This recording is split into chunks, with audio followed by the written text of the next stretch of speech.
Barangay Ginebra nakakalungkot na desisyon ni Scottie Thompson mga bro at Paul Garcia dismayado. So mukhang hindi na nga natin makikita si Paul Garcia sa Barangay Ginebra mga bro. Ayon nga sa source ay nirelease na ito ng Barangay Ginebra sa Terra Firma Jeep. Marami pa namang umaasa na makakabalik ito sa lineup ng Barangay Ginebra. Naging dismayado nga daw itong si Paul Garcia dahil nawala na siya sa kanyang dream team na Barangay Ginebra. Pero pabor naman kay Paul Garcia ang nangyari kung gusto niya talagang mag-improve. Dito niya nga sa Terra Firma Jeep ipakita ang kanyang potensyal dahil kapag nahinog siya dito may chance pa rin siyang makabalik sa Barangay Ginebra. Alam naman natin na short rotation lang ang ginagamit ni Coach Tim Cone. Loaded na kasi ang guard position ng Barangay Ginebra kaya hindi siya makakakuha ng mahabang playing time dito. Since maraming guard ang nawala sa Terra Firma Jeep gaya ni Stanley Pringle at Terence Romeo, may pag-asa nga siya sa Terra Firma Jeep makakuha ng minuto. Kapag naman maganda ang kanyang naipakita dito, baka maging parte na talaga siya ng rotation ni Coach Ronald Tobid. Wag lang sana siya gumaya sa ibang player na biglang nawala ng gana noong napunta sa Terra Firma Jeep mga bro. Panigurado, imo-monitor pa rin naman ng Ginebra management ang kanyang performance dito kapag nag-improve ang kanyang shooting at laro. Pwede niya ngang mapalitan si Jeremiah Gray kapag hindi pa rin to mag-improve.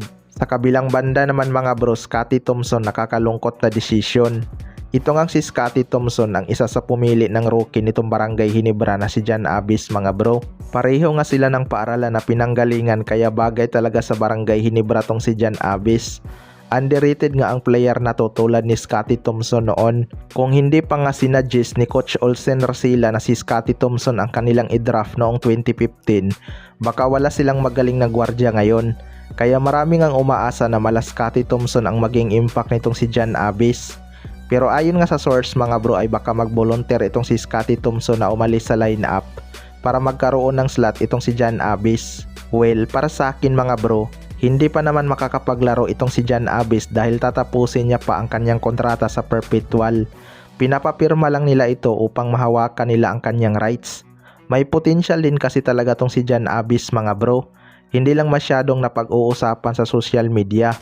Hindi rin siguro papayag ang Barangay Ginebra na aalis itong si Scottie Thompson dahil malaking parte nga siya sa sistema ni Coach Tim Cone. Kapag walang Scottie Thompson ang Barangay Ginebra siguradong bagsak ang kanilang balikat kapag natatambakan ng kalaban. Pansin naman natin na si Scottie Thompson lang ang source of energy ng Barangay Ginebra. Ito talaga ang tunay na may dugong Never See Die spirit. Kaya abangan na lang natin ang magiging kampanya ng Barangay Ginebra.